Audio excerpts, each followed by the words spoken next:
All right, my lovers, good morning. It's December 19th. We're here to do a little tarot reading for you. These are for fun and entertainment. Check out the merchandise. All to love.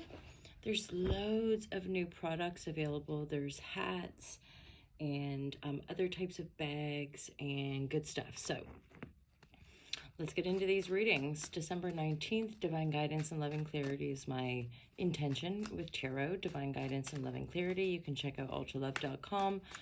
Find out a little more about myself and the brand. Otherwise, I hope you all are having a wonderful holiday season. Thanks for your well wishes, your comments on a few pics that I posted from Prague. It's a very festive city. Okay, Divine Guidance.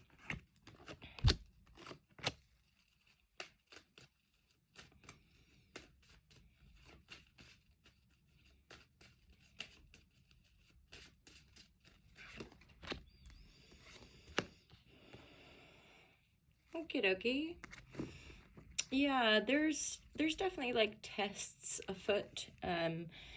The triumphant Five of Sword energy is here. The Five of Swords is really when we're like finally overcoming stuff, actually, and perhaps a bit of exhaustion, a bit of relief, and a sense of like, oh my gosh, I finally did it. Because the Six of Sword follows the Five. So the Six of Sword is really when we're finally free and moving forward, right? So, and this is really about our own personal power with the Magician supporting the reading. Part of the battle could be in between soulmate energy, feeling in love, having a happy, solid sort of just home, community, a lot of love, a lot of care. And verses are, this is the energy we have been overcoming with the Ten of Sword. This is mental, psychological manipulation. We could look at that on a collective level with regards to continuing mass awakening around media deception, mind control, like weird stuff like that, right? Which is why practices that tune ourselves to ourselves, ideally from a loving perspective, that we can become more aware, more self-aware. We can perceive from that broader perspective rather than entrapping ourselves in old mental loops and cycles, right? So the Six of Cups is like birthing these sort of more creative, loving, supported, familial, soulmate, friends, community support system. Because there's the cups, but there's like little bouquets of flowers in the cups, which to me is like when we're growing stuff with the people we love, when we're stable in the home, that kind of thing. So the triumphant Five of Sword is ushering up a greater sense of personal power, yeah. But that personal power for all of us as individuals, whether we can see it really clearly or not, personal power does relate to the collective. It relates to our family and friends, right?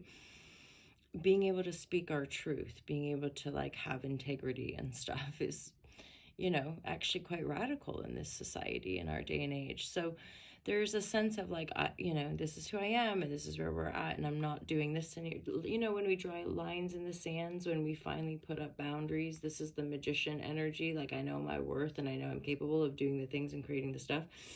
And then the Six of Cups is like doing that with other people that we love, that we're growing roots with, right? So the test of strength or faith seems to be coming through via a Queen of Cups. Let's get a little more clarity on the Queen of Cups here. She's at a distance, see?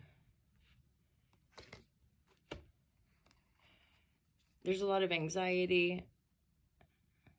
She's at a distance. So, and do what you like with the genders, especially in the general readings, right? You take what resonates, leave the rest.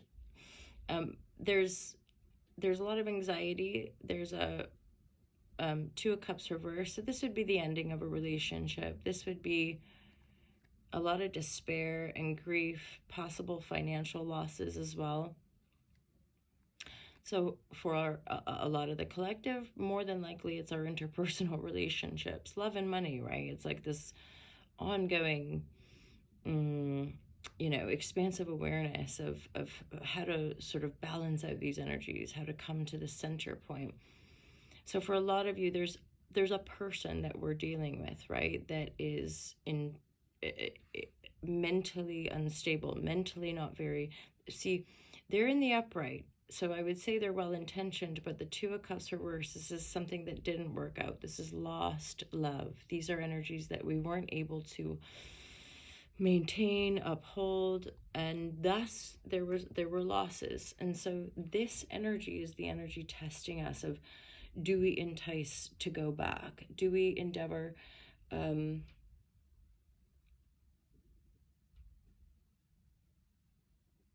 I suppose you could say to heal that,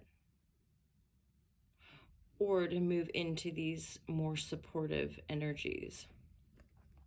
I always remind us too that we all, from moment to moment, day to day, we do have choices. That's part of our personal power. Often is the case we're just too bound to certain mental, emotional, reactive loops that inhibit that little space that gives us the choice. There's a new beginning here, my lovers.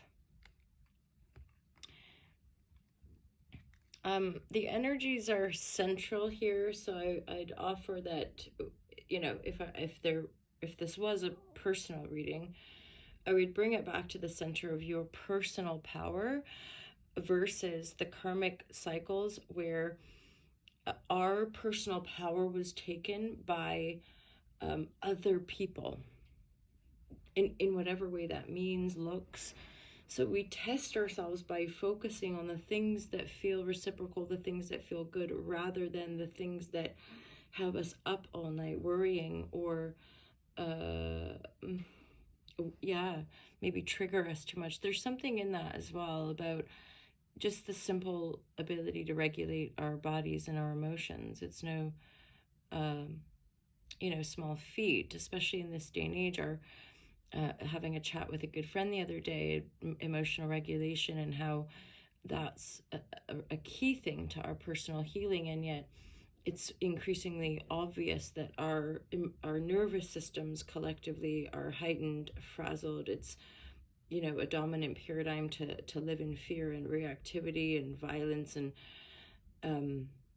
and thus it's quite a radical act to ground ourselves into a peaceful, loving vibration, to endeavor to feel that centeredness and that wholeness and that safety in our own personal body, to then radiate into our lives. There's mystery and magic and just infinitude and eternity within and all around us.